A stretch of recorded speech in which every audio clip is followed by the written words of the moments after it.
Pronto, Rochinha. Ok. Aqui apareceu outra tela. É assim mesmo? Apareceu a sua tela. Não, a minha. Prontinho, Rochinha. Pode. Boa tarde, irmãos. Ou melhor, boa noite, né? Irmãos e ouvintes da Palavra de Deus. Nós vamos continuar novamente com as nossas palestras nesse congresso, né, que para todos nós é algo de muita importância, temos aprendido muito, né? E cujo tema é evangelização. Né? E vamos meditar nessa noite sobre o tema, ou sobre tema, título pode ser também, Corrida para Salvar Vidas. Eu gostaria que pudéssemos abrir num texto que está lá em 1 Coríntios, 9, a partir do versículo número 24. 24, que diz o seguinte: Não sabeis vós que os que correm no estado, todos, na verdade, correm, mas um só leva o prêmio. Correi de tal maneira que o alcanceis. Todo atleta em tudo se domina. Aqueles para alcançar uma coroa corruptível. Nós, porém, a incorruptível. Assim, corro também eu. Não sem meta. Assim luto. Não como desferindo golpes no ar, mas esmurro o meu corpo e o reduzo à escravidão, para que, tendo pregado a outros, não venha eu mesmo a ser desqualificado.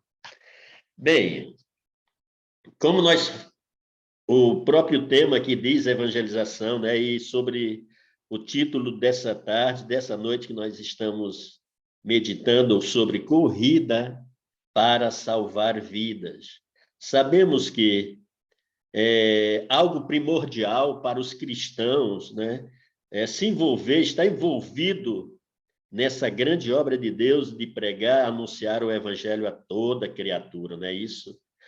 Olha, há quase 2000 anos atrás, os apóstolos receberam uma ordem expressa diretamente do nosso Senhor, do nosso Salvador, Jesus Cristo. Essa ordem é: ide e pregai o evangelho a toda criatura. Quem crê e for batizado será salvo. Porém, quem não crê será condenado. Marcos 16, 15 e 16.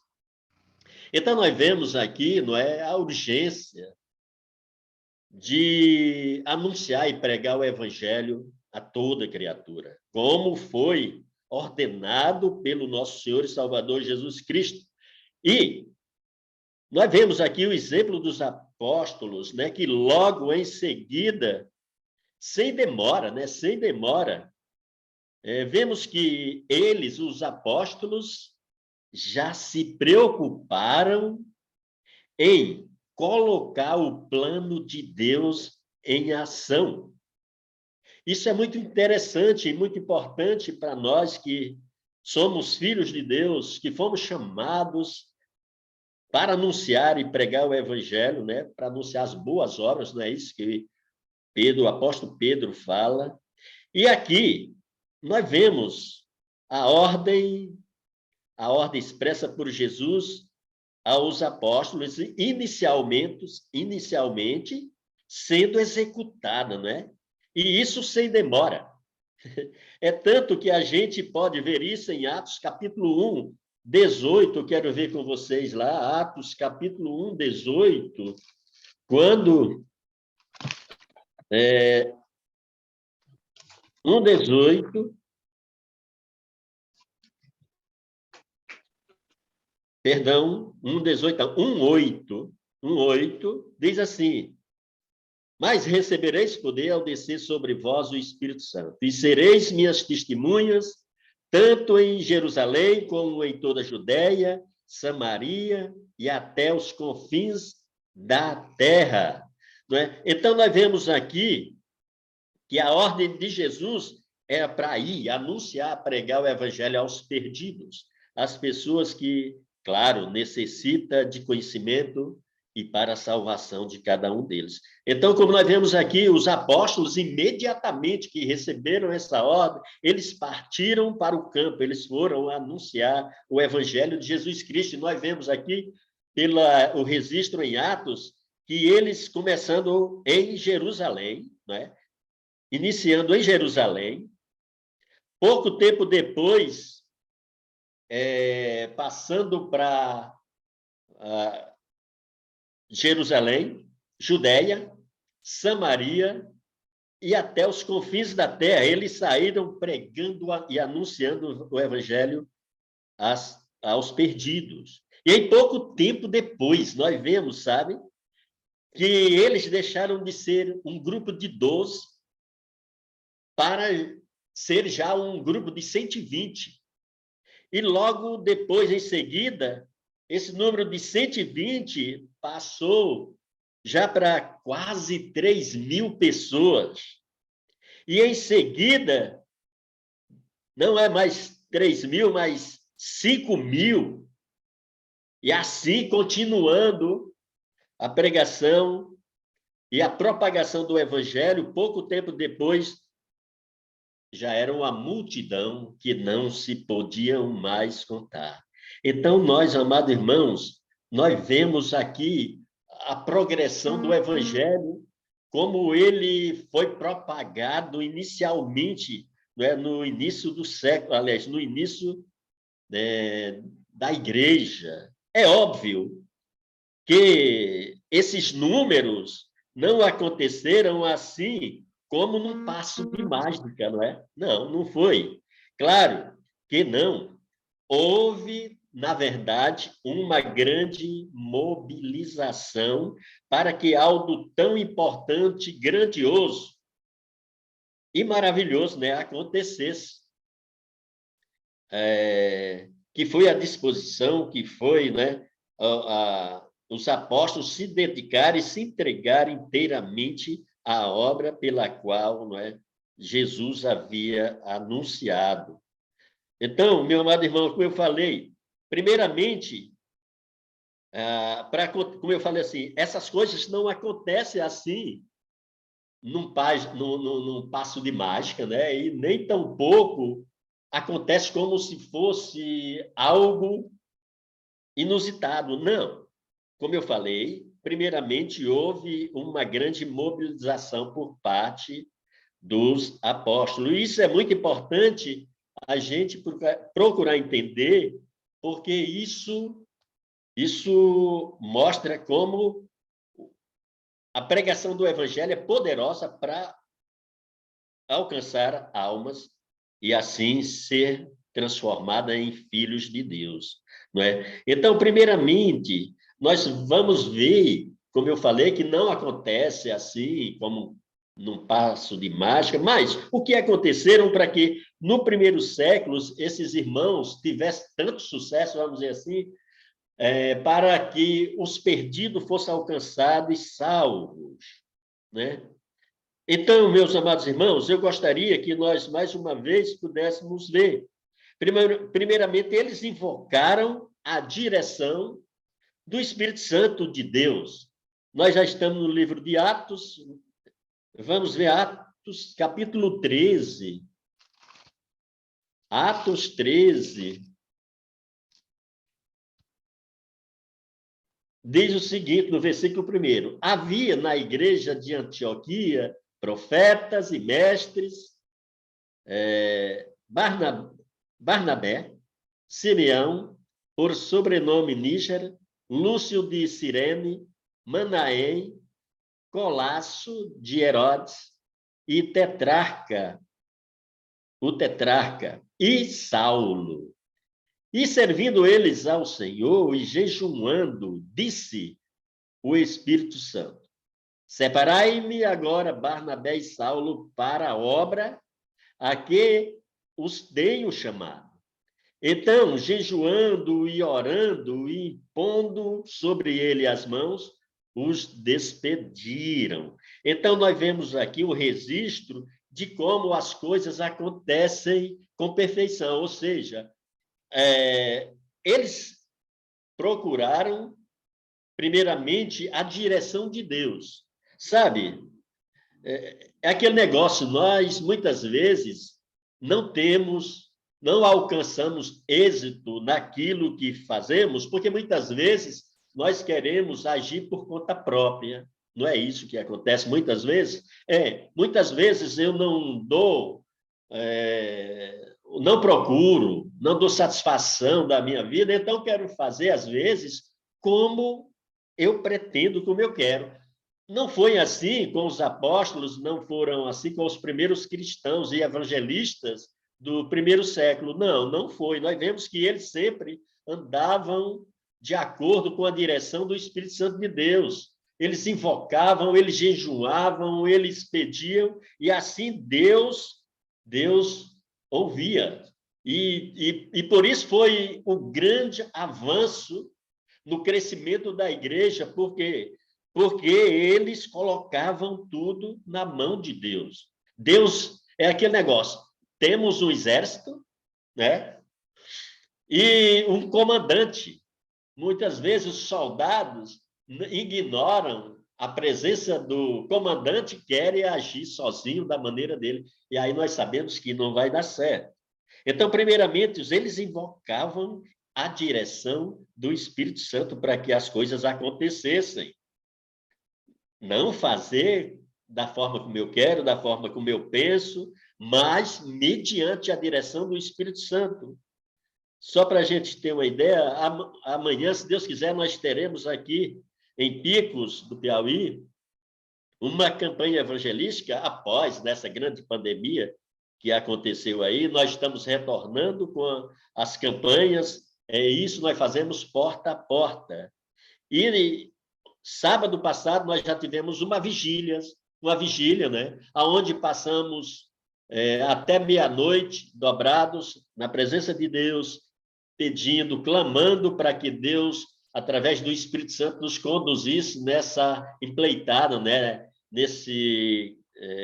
nessa pregação do Evangelho, que vai acontecer amanhã, às 16 horas. Né? Mas primeiro nós fomos, oremos, pedimos a Deus, invocamos a presença do Espírito Santo para que esse trabalho, né, de evangelização, de acordo com a vontade de Deus, tivesse bons resultados. E eu acredito, amados irmãos, que foi, e assim que está registrado, que aconteceu no primeiro século e chegaram esses números tão maravilhosos, de 3 para 5, para 7, para uma multidão que não havia contado. Então, nós precisamos fazer exatamente de acordo com a palavra de Deus, né? Devemos ouvi-lo e seguir como Deus tem nos ensinado através dela. Então, primeiramente isso. E eles, claro, os apóstolos, eram movidos também pela motivação correta. Deixa eu ver aqui. Eu costumo dizer que o limite da capacidade humana é a linha de chegada. O que é que eu quero dizer com isso? O limite da capacidade humana é a linha de chegada. Há alguns tempos atrás, uns anos atrás, não sei se foi em 2012 ou 2013, não me recordo bem o ano, mas aconteceu uma maratona de 35 quilômetros no gelo.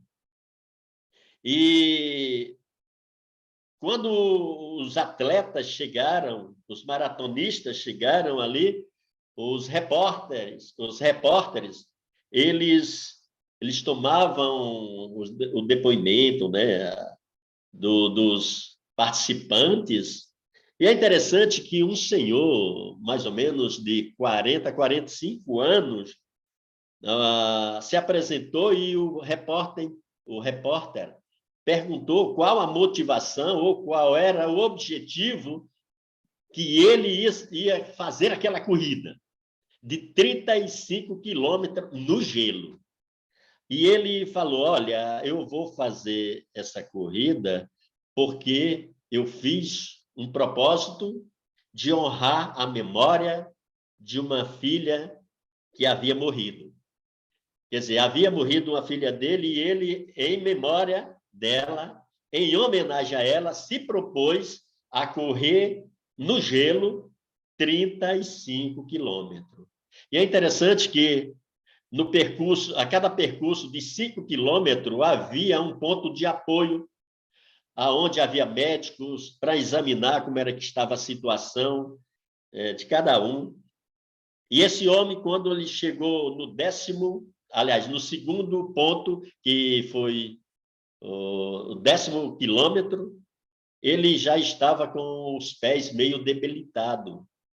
Mas ele continuou essa corrida, e quando chegou ao 20º quilômetro, os pés já apresentavam sangramento, as unhas já estavam ficando roxas, e ele continuou, né, na caminhada, e quando chegou no 30º quilômetro, foi examinado pelos médicos, e os médicos pediram para que ele parasse, porque ele não teria mais condições físicas para continuar aquela maratona no gelo, porque senão ele poderia correr o risco de ser amputado os dedos, talvez o pé, né? Porque estava com muita febre, sangrando, totalmente roxo, preto, os dedos, as unhas dos pés, mas aquele homem simplesmente ignorou o pedido dos médicos e continuou a sua maratona até cruzar a linha de chegada. Por isso que eu digo, o limite da capacidade humana é a linha de chegada. Assim, meu amado irmãos, nessa corrida para salvar vidas, aonde nós temos traçado as nossas linhas. Se eu traçar uma linha para uma região, é uma região que eu vou, com certeza, alcançar. Se eu traçar uma linha para um estado, também é um estado que eu vou conseguir. É o meu alvo. Se eu traçar uma linha para uma cidade, é uma cidade que eu vou alcançar. E assim por diante, aonde nós traçarmos a nossa linha de chegada, então é exatamente lá onde nós vamos chegar. Por quê? Porque nós planejamos, eu vejo muito bem, todos nós aqui temos conhecimento, né? Assim, do exemplo do nosso irmão Randy, né? Que veio dos Estados Unidos com uma linha traçada para o Nordeste brasileiro. Então, o ponto dele, quer dizer, o objetivo dele é alcançar o Nordeste. Por quê? Porque ele traçou uma linha. E para isso não tem sido fácil. Nós temos visto o trabalho árduo dele, né? Atrás de recursos, criando seminário, locais de preparações de obreiro. Então, tem sido uma luta incansável, uma maratona, meu amado irmão. Por quê? Porque ele traçou essa linha. Então, nós também, meu querido, meus amados, nós podemos fazer isso, como o Márcio mesmo falou. Hoje nós estamos aqui no Ceará, amanhã eu estou no Pernambuco, depois volto para o Ceará ou para outras regiões. Assim também como eu lá no Ceará, vim para o Piauí, voltei novamente, e daí por diante. Por quê? Porque nós temos objetivos, temos alvos a ser alcançados. Porque vemos a grande importância de alcançar os perdidos. Essa corrida, meu amado irmão, é maravilhosa. Então, eu pergunto, aonde está a nossa motivação e em que está a nossa motivação para correr essa corrida maravilhosa? Aqui, quando Paulo escreveu aos Coríntios, no capítulo, aliás, na 1 Coríntios 9, né? Ele começa falando sobre os direitos, como evangelista, como apóstolo, como missionário que ele tinha, não é?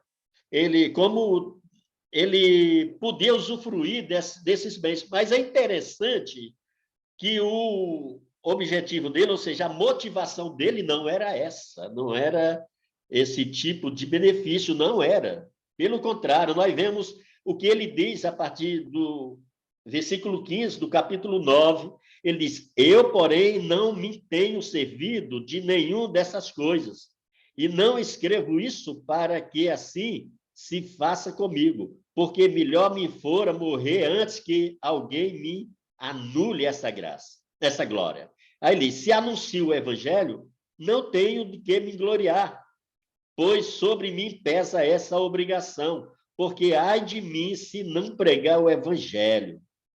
Se o faço de livre vontade, tenho galardão, mas se constrangido, e então a responsabilidade de dispensar o que me está confiada. Nesse caso, qual é o meu galardão? É que, evangelizando, proponha de graça o evangelho para não me valer do direito que ele me dá. Porque, sendo livre de todos, fiz-me escravo de todos a fim de ganhar o maior número possível. Procedi para com os judeus como judeu, a fim de ganhar os judeus. Para os que vivem sem regime da lei, como se eu mesmo assim vivesse, para ganhar os que vivem debaixo da lei, embora não esteja eu debaixo da lei. Ao sem lei, como se eu mesmo fosse, não estando sem lei para com Deus, mas debaixo da lei de Cristo, para ganhar os que vivem fora do regime da lei. Fiz-me fraco para com os fracos.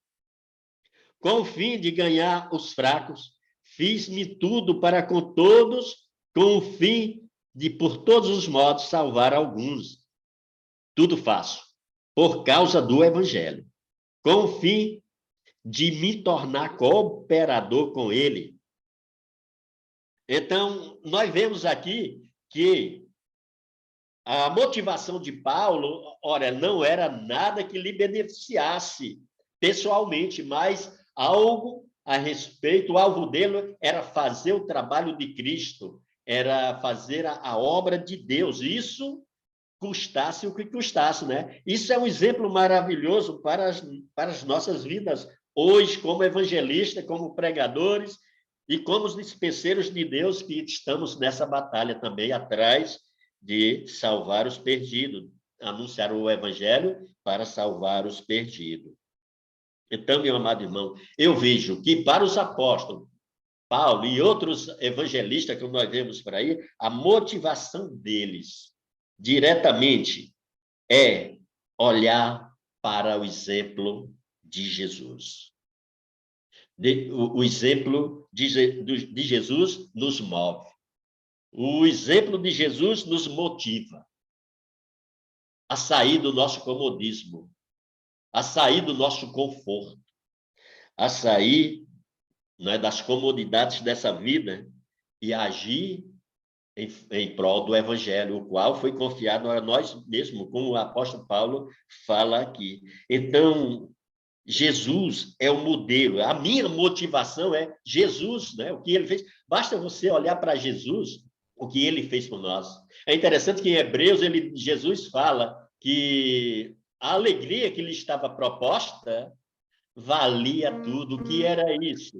dar a sua própria vida em resgate, ou seja, para salvar muitas vidas. Jesus diz, olha, a alegria que me está proposta, ele foi capaz de suportar os cravos pela motivação ou pelo, né, logo Jesus, enviado por Deus para ser o resgatador, o salvador, o único Deus que deu a sua própria vida para nos salvar. Ele disse que isso era uma alegria que lhe estava proposta, que valia suportar os cravos.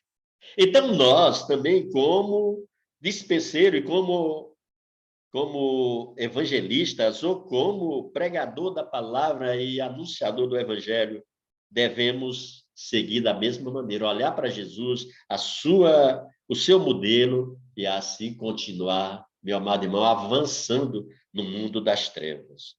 Isso nós vemos aqui, como nós falamos agora há pouco tempo, o exemplo de Paulo, né? Um homem disposto, disponível a fazer a obra de Deus. Também devemos agir da mesma forma, porque, irmãos, não é fácil, não é? E outra motivação que nós podemos pensar é o que está em Mateus capítulo 22. Mateus capítulo 22. Capítulo 22, e o versículo número... Mateus 22. Eu acho que eu peguei a informação, não foi essa. 22. Não é essa. Vamos a Efésios capítulo 5:14, então. Efésios 5:14. Efésios 5:14. Que diz a 5:14. Ele diz que, pelo que diz, desperta, ó tu que dormes, levanta-te de entre os mortos, e Cristo te iluminará. Também em Mateus, diz assim a palavra de Deus, que o nosso amor aos perdidos é algo muito importante, sabe? Uma coisa que nos motiva é quando eu amo o perdido. Às vezes nós viramos as costas, né? Quando vemos as pessoas perdidas, a tendência é a gente, eu vejo muita gente virando as costas e não se aproximando, não é, daquela pessoa que tanto precisa de conhecimento. Então, é necessário que haja amor. Amor. Então, uma das motivações é que eu devo amar o meu semelhante como a mim mesmo. Quando eu amo as pessoas como a mim mesmo, então isso me motiva a agir, né?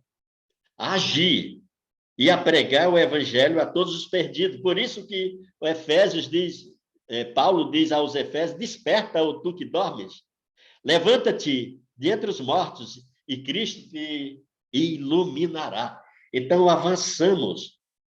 Os perdidos, cada dia mais, estão, vamos dizer assim, em número maior, se perdendo. Você vê, principalmente a classe de jovens que fazem parte de grupos, né, aí, facções, que, na realidade, lamentável, numa faixa de 14 anos a 30 anos, temos perdido, olha, um número muito grande de pessoas, de jovens, envolvidos no mundo do pecado, das drogas e de outras coisas mais. Então, meu amado irmão, se eu não tiver amor por essas pessoas, então é difícil iniciar uma corrida para salvar a vida deles. Por isso que é necessário que amemos aos perdidos como a nós mesmos. E se eu amo a obra de Deus, como Cristo me amou, então eu preciso também amar o meu semelhante e assim me importar com a situação dele e buscá-lo, anunciar a verdade, o evangelho de Jesus Cristo, que é poderoso para salvar as vidas. Por isso, amados irmãos, a nossa corrida para salvar a vida começou há muito tempo atrás. Se estamos ainda de braços cruzados, precisamos rever a nossa verdadeira identidade de pregadores, de filhos de Deus, daquele que foi chamado das trevas para a maravilhosa luz, para propagar das grandezas de Deus. Esse é o nosso objetivo, esse é a nossa, como diz o Paulo aqui, é algo que cumpre-nos a cumprir, realmente. É fazer o trabalho que Deus confia a cada um de nós. Amém? Que Jesus nos abençoe, que Ele nos encha cada vez mais da sua graça e da coragem e a disposição para entrarmos nas trevas e anunciar assim o evangelho da salvação, o evangelho que é poderoso para trazer as pessoas para a luz e para o relacionamento com o nosso Deus. Deus nos abençoe e Ele nos dê sempre força e coragem para continuar essa batalha aqui na Terra, enquanto Ele não volta, não é? Então, fica com Deus, Deus abençoe a todos os ouvintes, todos os irmãos aqui presentes. Em nome de Jesus, vamos nos empenhar e amar os perdidos, que todo dia morre milhares e milhares deles. Fica na paz e fica com Deus, irmãos.